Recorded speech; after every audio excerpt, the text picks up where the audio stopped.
कभी आपने सोचा है कि रेल की पटरी पर ये पत्थर क्यों होते हैं या ट्रेन के पीछे ये एक्स क्यों बने होते हैं? कोल्ड ड्रिंक के ढक्कन के अंदर मौजूद ये प्लास्टिक डिस्क क्यों होता है? और आपका नाखून जहाँ खत्म होता है उसी जगह एक रहस्यमयी चीज होती है जो आपको हैरान कर देगी। ये वीडियो बहुत मजेदार होने वाली है, इसलिए पूरा जरूर देखना। रेल की पटरी पर पत्थर। हर बार जब आप ट्रेन में सफर करते हो तब इन पत्थरों को देखते हो जिसे गिट्टी भी कहते हैं, पर ये आखिर ट्रैक के आसपास क्यों बिछे होते हैं? सबसे पहली बात जो आपको जाननी चाहिए वो ये है कि ये है वो रेल की पटरी, पर जो पटरी आप देखते हो वो इतनी सिंपल नहीं होती है। उस पटरी के नीचे ये होता है कंक्रीट से बने हुए ये लंबे लंबे प्लेट्स जो आप असल पटरी पर देखते हो, इन्हें स्लीपर्स कहते हैं। स्लीपर्स के नीचे ये ग्रे पार्ट जो आप देख रहे हो ये है वो पत्थर जो कि बिछा हुआ रहता है, और इन सारे पत्थरों को बैलेस्ट कहते हैं। उसके नीचे और दो लेयर होता है, ये पीला और ये लाल जो आप देख रहे हो, और उसके बाद वो नेचुरल जमीन होती है जो ये हरे कलर का आप देख रहे हो। हम में से ज्यादातर लोगों को यही लगता है कि सिंपल जमीन के ऊपर पटरी बिछी होती है, पर ये सच नहीं है। ट्रैक को अगर आप गौर से देखोगे तो आपको ये पता चलेगा कि ये थोड़ी ऊंचाई पर बनाई जाती है। उसके नीचे बहुत सारे सेटिंग्स होते हैं। ये जो स्लीपर्स होते हैं जिसके ऊपर ये पटरी बिछती है ये भी बहुत जरूरी होती है। ये कंक्रीट के बने स्लीपर्स पटरी के बीच के गैप को बनाए रखती है, और इस कंक्रीट के बने स्लीपर को एक जगह पर ये पत्थरें रखती है, और यही इन पत्थरों का काम है। मतलब ये पत्थर इस सीमेंट के लंबे लंबे स्लीपर्स को एक जगह पर रखती है, और ये स्लीपर इस लोहे के बने पटरी को एक जगह पर होल्ड करती है। मतलब मेन काम यहाँ पर पत्थर ही कर रहा है। एक ट्रेन का वजन लगभग 10 लाख किलोज होता है, तो आप सोच ही सकते हो कि एक लोहे का बना हुआ पतला सा ट्रैक ही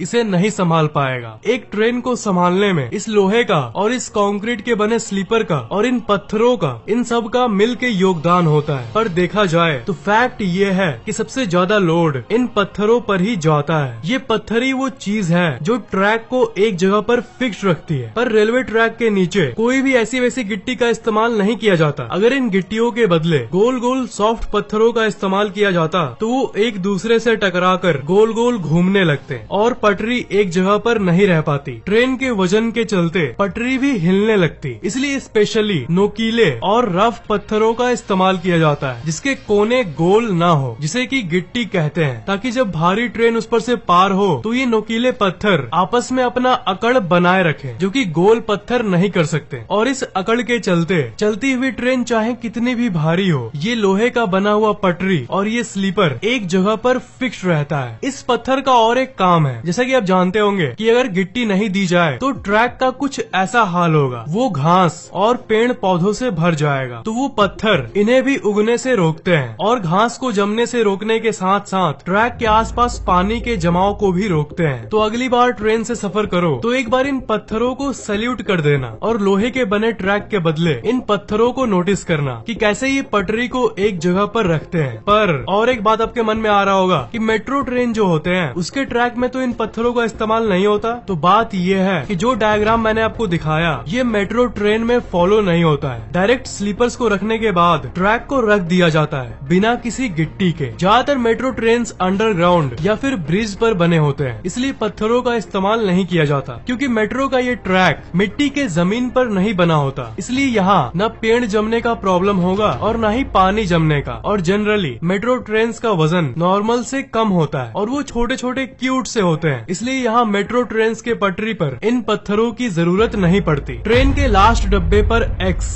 स्टेशन पर जब आप ट्रेन का इंतजार करते हो तब आप बहुत सारे ट्रेन को पार होते हुए देखते होंगे। तब आपने ये जरूर देखा होगा कि लास्ट वाले डब्बे पर एक्स होता है। लोगों के मन में आता है कि ये एक्स आखिर है क्या? असल में ये एक्स एक साइन है जो ये दर्शाता है कि ये ट्रेन का आखिरी बॉगी यानी आखिरी डब्बा है। और सिर्फ एक्स ही नहीं, लास्ट डब्बे में LV लिखा हुआ होता है। इस LV का मतलब होता है लास्ट व्हीकल, मतलब आखिरी डब्बा। जब ट्रेन स्टेशन से निकलती है तो स्टेशन मास्टर हर ट्रेन को देखकर ये श्योर करता है कि आखिरी डब्बे पर एक्स लिखा हुआ हो। मान लो उसने ये देखा कि ट्रेन के लास्ट में एक्स और LV नहीं लिखा हुआ है, तो ऐसी कंडीशन में वो तुरंत रेलवे डिपार्टमेंट को रिपोर्ट कर देता है, क्योंकि एक्स नहीं है इसका मतलब कुछ डब्बे रास्ते में ही रुक गए हैं, दो डब्बों के बीच का लिंकर टूट गया है। इसलिए इमरजेंसी के चलते उस पटरी पर आने वाली सभी ट्रेन को रोक दिया जाता है जब तक सब कुछ वापस नॉर्मल नहीं हो। हालांकि ऐसा बहुत कम होता है, पर लोगों की जान बचाने के लिए ये बहुत जरूरी होता है। आपके मन में एक क्वेश्चन क्वेश्चन आ रहा होगा कि रात के समय थोड़ी ना एक्स किसी को दिखेगा, तो इसलिए रात के समय इस एक्स के बदले इस छोटी सी बत्ती का इस्तेमाल किया जाता है जो कि इस एक्स के नीचे होता है। ये बत्ती हर एक सेकंड में जलती और बूझती रहती है। तो स्टेशन मास्टर रात को ये चेक करता है कि ये बत्ती ब्लिंक हो रही है कि नहीं। तो ये था इस लाइट और ये एक्स और इस LV का मतलब बुक मार्जिन। आप अभी अपना कोई सा भी किताब लो, कोई सा भी किताब, उसमें आप ये देखोगे कि जो लाइंस हैं वो थोड़ी जगह छोड़ के शुरू होती है, मतलब इतना सा गैप होता है और फिर जानकारी आती है। पर क्या आपने कभी सोचा है कि ये लाइंस किस लिए छोड़ा जाता है? क्योंकि जनरली तो आप ये जानते ही होंगे कि हमें पेपर का पूरा इस्तेमाल करना चाहिए, ज्यादा खाली जगह नहीं छोड़ना चाहिए, क्योंकि पेपर पेड़ से ही बनते हैं और हम सबको पेड़ को बचाना चाहिए और कागज का वेस्ट नहीं करना चाहिए। पर हर किताब में इतने गैप के बाद ही टेक्स्ट क्यों शुरू होता है? बहुत लोग कहेंगे कि इसमें क्या अजीब बात है, प्रिंटिंग का ये सिंपल स्टाइल है। पर नहीं दोस्त, हर चीज के पीछे कारण होता है। असल में इसका उत्तर जानने के लिए उस समय चलो जब ना कंप्यूटर था और न ही मोबाइल था। जानकारी को सिर्फ कागज पर ही जमा किया जा सकता था। पर दिक्कत ये है कि चूहे, जी हाँ वही चूहे, किताबों को काट कर जानकारी को निगल लेते थे और इसलिए उस समय गैप देने का स्टाइल शुरू हुआ, ताकि अगर चूहे आकर काटना शुरू भी करें तो जानकारी लॉस्ट ना हो। क्योंकि वो किनारे वाले हिस्से से काटना शुरू करते हैं, साइड से ही वो काटना प्रारंभ करते हैं। पर क्योंकि उतना गैप छोड़ा हुआ है, इसलिए चूहा अगर साइड का हिस्सा काट भी ले तो वो इस खाली गैप वाली व्हाइट एरिया को ही खाएगा और जानकारी अंदर की एरिया में सेफ रहेगी। चूहों के डर से हम लोगों ने ये गैप छोड़ा है। गजब बात है ना?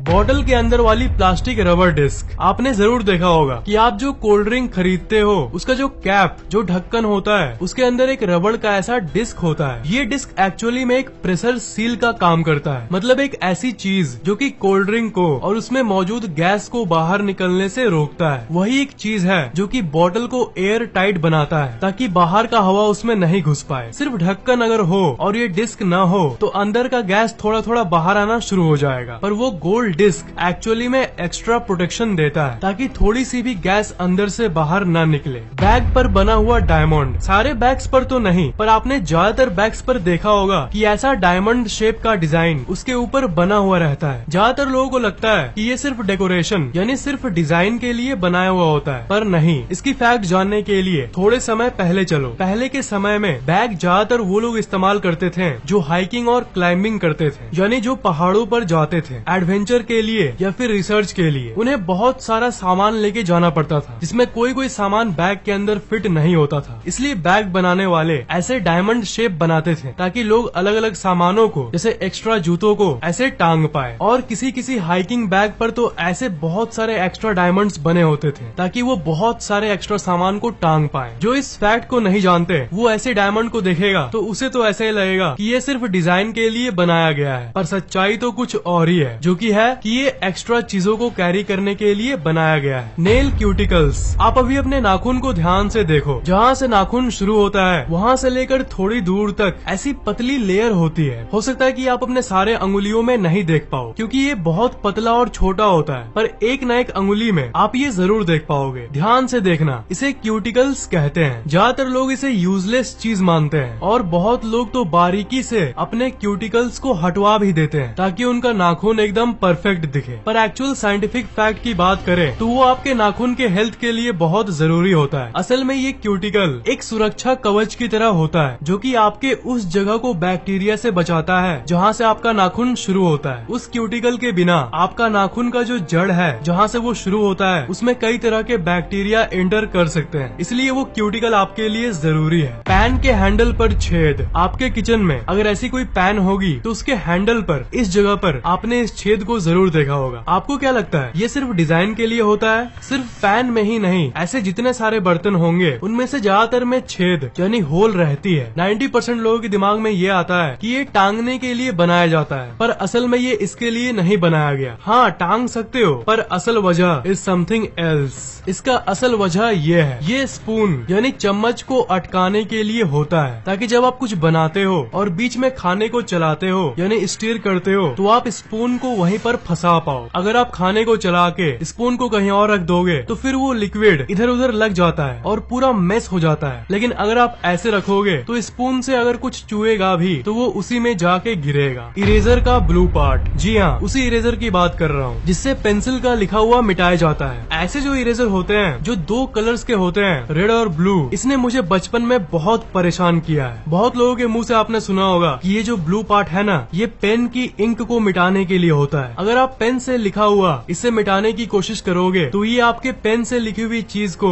और भी खराब कर देगा। ये 2 पार्ट असल में अलग अलग कामों के लिए होता है। इरेजर का ये रेड पार्ट नॉर्मल पेंसिल के लिखे हुए को मिटाने के लिए होता है, मतलब एक नॉर्मल इरेजर। पर ये जो ब्लू पार्ट है ये असल में नॉर्मल कागज से अलग, यानी जो आर्ट कागज होते हैं या जो स्क्रैप बुक होते हैं उन पे अगर आप पेंसिल से कुछ लिखते हो उसे मिटाने के लिए होता है। इन सब कागजों का सतह मोटा होता है, नॉर्मल कागज के मुताबिक थोड़ा ज्यादा रफ होता है और उसमें जो आप लिखते हो वो जल्दी मिटता नहीं है। ये रेड वाला नॉर्मल रबड़ उसे मिटा नहीं पाता, पर ये जो ब्लू पार्ट है ये किसी भी पेपर से, पेंसिल से लिखी हुई किसी भी चीज को मिटा सकता है। Bumps on J and F की। अपने कीबोर्ड पर आपने J और F बटन में ऐसे बम्प्स को जरूर देखा होगा, पर जैसा कि ज्यादातर लोग सोचते हैं वो जस्ट ऐसे ही वहाँ नहीं होता। इसके पीछे भी कारण है। ये उन लोगों के लिए होता है जो बिना कीबोर्ड को देखकर टाइपिंग करते हैं और बहुत फास्ट टाइपिंग करते हैं, वो भी सारे अंगुलियों से। ये J और F एक सेंटर पॉइंट का काम करता है जिनको अंगुलियों के जरिए सेंस किया जा सकता है। मतलब J और F को सेंटर पॉइंट के रूप में फील करके वो लोग अच्छे से टाइपिंग कर पाते हैं। मतलब वो फास्ट टाइपिंग करने वाले बिना कीबोर्ड को देखे J और F को फील कर लेते हैं उस उठे हुए बम्प के चलते, और फिर उस पॉइंट के रेस्पेक्टिव आसपास के बाकी कीज कहाँ है इसका अंदाजा लगा लेते हैं और धड़ाधड़ तेजी से टाइपिंग करते हैं। आपको सबसे इंटरेस्टिंग कौन सा लगा? ट्रेन वाला फैक्ट, बैग पर बने डायमंड का फैक्ट, या आपके नाखून के क्यूटिकल का फैक्ट? नीचे कमेंट्स में जरूर लिखना। इस वीडियो को लाइक करना बिल्कुल भी मत भूलना और शेयर जरूर कर देना, और अभी तक सब्सक्राइब नहीं किए हो तो सब्सक्राइब जरूर कर लेना और बेल आइकन को तो भूलना ही मत, उसे जरूर दबा देना।